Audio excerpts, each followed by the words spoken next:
अस्सलाम वालेकुम फ्रेंड्स, उम्मीद है आप सब खैरियत से होंगे, ठीक ठाक होंगे, बम्बाट होंगे। तो चलते हैं अपने छोटे से मिनी पोल्ट्री फार्म में, तो देखते हैं चूज़ों की क्या कंडीशन है। और आज मैं आपके साथ इनकी एक बहुत ही बेहतरीन बाइट शेयर करने वाला हूं। पहले तो इनकी कंडीशन देख लें। ये अभी अभी इसने एक बिट की है, ठीक है, बिल्कुल सही है। बिट से अंदाज़ा हो जाता है दोस्तों इनकी हेल्थ कंडीशन का कि इनकी सेहत कैसी। पतली बिटें कर रहे हों तो समझ लें इनको गर्मी लगी हुई है, सफ़ेद बिटें कर रहे हों तो समझ लें इनको सर्दी लगी हुई है। और आप देख रहे हैं हमारा यूट्यूब चैनल उसामा के बर्ड्स। अगर आप हमारे चैनल पर पहली मरतबा आए हैं, तार अंदर आ रही है, अच्छा, अगर आप हमारे चैनल पर पहली मरतबा आएँ तो उसामा के बर्ड्स को सब्सक्राइब करना मत भूलें। आप हमारा छोटे से लेवल का फार्म देख सकते हैं। यहाँ पर बिल्कुल मुनासिब सी इन्वेस्टमेंट करके हमने ये काम शुरू किया है।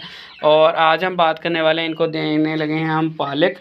पालक के बहुत ज़्यादा फ़वाइद हैं दोस्तों। इसके अंदर बहुत से विटामिन होते हैं, ए होता है, सी होता है, के होता है, फौलाद होता है, क़ुव्वत मुदाफ़ियत को बढ़ाता है पालक जो है।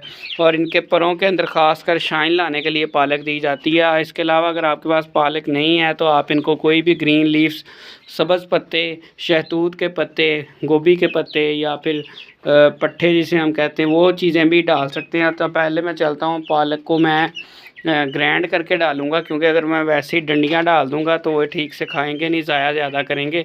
तो मैं चाहता हूँ ये सबको अच्छे से मिले, तो इसके लिए मैं चलता हूँ पहले और आपके साथ शेयर करता हूँ। भी पालक को हम ग्राइंड करते हैं, फिर इनको डालते हैं, देखना कितने शौक़ से खाते हैं ये।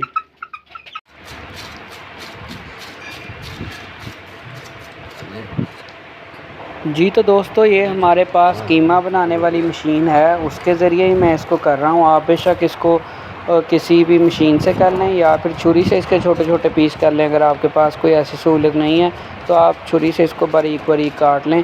नहीं तो अगर आप ऐसी मशीन इस्तेमाल करना चाहें तो आपकी अपनी मर्ज़ी है। इससे देखें छोटे छोटे पीसेस में बनती जा रही है, तो इससे बहुत इनको अकेला अकेला चूज़ा जो है ईज़िली खा सकेगा इसको। जी तो दोस्तों, ये देखें, ये पालक है, इसके अंदर ही प्याज के छिलके और सारा कुछ, मैंने सारा कुछ ग्राइंड कर लिया है। और ये काफ़ी मिकदार में आप देख सकते हैं, ये छोटे छोटे पीस हो गए हैं। अब इसको इस तरह कुतरने का मकसद क्या था कि जो इस तरह के डंडल थे, ये हमारे ज़ाहिर है हम पालक जब बनाते हैं, घर की सब्ज़ी बनाई थी तो उसमें से इतनी सारी पालक बच गई थी, तो उसमें ये हमारे ज़ाया हो जाते हैं। अगर हम इनको ऐसे ही डाल देंगे तो ये भी खा नहीं सकेंगे। तो मैंने उसका क्या हाल किया कि उनको इनके अंदर ही छोटे छोटे पीसेस में कर लिया है। अब ये देखें, ये देखें, ये एक टुकड़ा ये उसी डंडल का है और ये आसानी से खा सकते हैं, क्योंकि ये खुद इतने बड़े डंडल को तोड़ नहीं सकेंगे। तो कुछ जो बच गए थे, फिर मेरी बस हो गई, मैंने कहा बस अब जाने दो, काफ़ी हो गई है। तो चलते हैं, अब इनको डालते हैं, तो आप देखना कितने शौक़ से खाते हैं ये। चलो जी, अच्छा जी, साथ साथ मैं इनको डाल के आपको इसके फ़ायदे भी बताता हूँ कि इसके फ़ायदे क्या हैं, जो मैंने इंटरनेट से भी सर्च किया और मेरा ज़ाती एक्सपीरियंस भी यही है। ओ सबर सबर सबर ना भाई, ये नहीं कुछ करने देते। ये हाथ में असल में मेरे मोबाइल,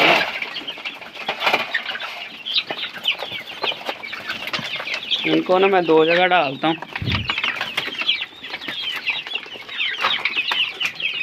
ताकि इजी से आसानी से खा लें, सारों को मिले, खासकर कमज़ोर चूज़ों को मिले।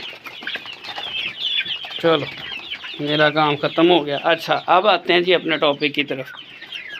ये देखें आप कितनी खुशी से खा रहे हैं। ये मैं ट्रे के ऊपर जान के डाला है, मैंने कहा नीचे मिट्टी ना लगे, इसलिए हम ट्रे के ऊपर इनको, ये कोई भी चीज़ होती है ना, वो ट्रे के ऊपर डालते हैं। अब इसमें प्याज़ों के छिलके भी थे इसमें, और पालक है ये, ठीक है। पालक से क्या होगा, इनके परों में शाइन आएगी। पालक के अंदर फलाद होता है, विटामिन ए, सी और के होता है, क़ुव्वत मुदाफ़ियत के निज़ाम को बढ़ाता है और इनके पोटे का इलाज भी करता है, इनके निज़ाम को बेहतर बनाता है। तो दोस्तों, इतने सारे फ़ायदे हैं पालक के, और आजकल पालक बहुत सस्ती है और गर्मियों के लिए बेहतरीन खुराक है। वह तो चला जा, बाहर चला जा, एक छिलका लेके ही भागा फिरता है। अच्छा, तो ये इनके गर्मियों के लिए बेहतरीन खुराक है। आप इनको हफ्ते में कम से कम 2 से 3 दफ़ा इनको ग्रीन लीफ, साग हो गया, पालक हो गया, पत्ते हो गए, पट्ठे हो गए, वो दें। यही वजह है कि जो बाहर चल फिर के चूज़े पलते हैं गांव के अंदर, जैसे रिवाज होता है, वो ज़्यादा अच्छे पलते हैं। वजह क्या है कि वो बाहर से खुद ही ग्रीन चीज़ें खा लेते हैं। हमारे दिमाग में बस यही फंसा है कि मुर्गियों को हमने दाने डालने हैं, मुर्गियों को हमने बाजरा डालना है, बस। लेकिन जब वो खुद चल फिर के खाती हैं वो ये सारी चीज़ें भी खा रही होती हैं, जिसकी वजह से उनकी ग्रोथ बहुत तेज़ और बहुत अच्छी होती है और बड़ी जल्दी बड़े हो जाते हैं और बिल्कुल देसी अंडे देते हैं फिर वो। और जो चाइनीज़ हैं या यूरोपियन कंट्रीज़ हैं वहाँ पर तो घर में रखने की इजाज़त ही नहीं होती इस तरह से, बट ये हमारे लिए बड़ी सहूलत है एक तरह की। हमारे कंट्री के अंदर के हम कोई भी काम कर लें वहाँ पे पहले परमिट लेना पड़ता है और दूर जगह लेनी पड़ती है, वो पास करवाना पड़ता है वहाँ से, फिर वो आबादी से दूर होना चाहिए और बड़े यानी कि उनके ना रिक्वायरमेंट्स टर्म्स एंड कंडीशंस होती हैं जो पूरी करनी होती हैं। तो वो इस तरह फसलों के अंदर फार्मिंग करते हैं, हैंड फार्मिंग। हमारी इतना शेड के अंदर नहीं करते कि बस नीचे पक्का है, फर्श है और एक ही जगह पे 200 मुर्गी या 2000 मुर्गी रखी हुई है। वो फसलों के अंदर करते हैं और डबल फ़ायदा, फसल भी उगती है, वहीं पे उनकी बिठें होती हैं, वहीं पे अंडे होते हैं, वहीं पे यानी कि ओपन सिस्टम होता है। बाहर उन्होंने दूर तक तकरीबन एक खेत कह लें, एक किला कह लें, उसके बाहर बाड़ लगाई होती है और उसकी निगरानी कर रहे होते हैं कि कोई जानवर भी ना उनको नुकसान पहुँचाए खुले में। तो वो बड़ी खुली फिर रही होती है, अंदर से बीज सूंडियाँ खाती हैं जो कि प्रोटीन का काम करती हैं, पत्ते खाती हैं, तो उनको खुराक वो मुनासिब सी डालते हैं, बाकी सारा वो फसलों के अंदर ही पलती हैं।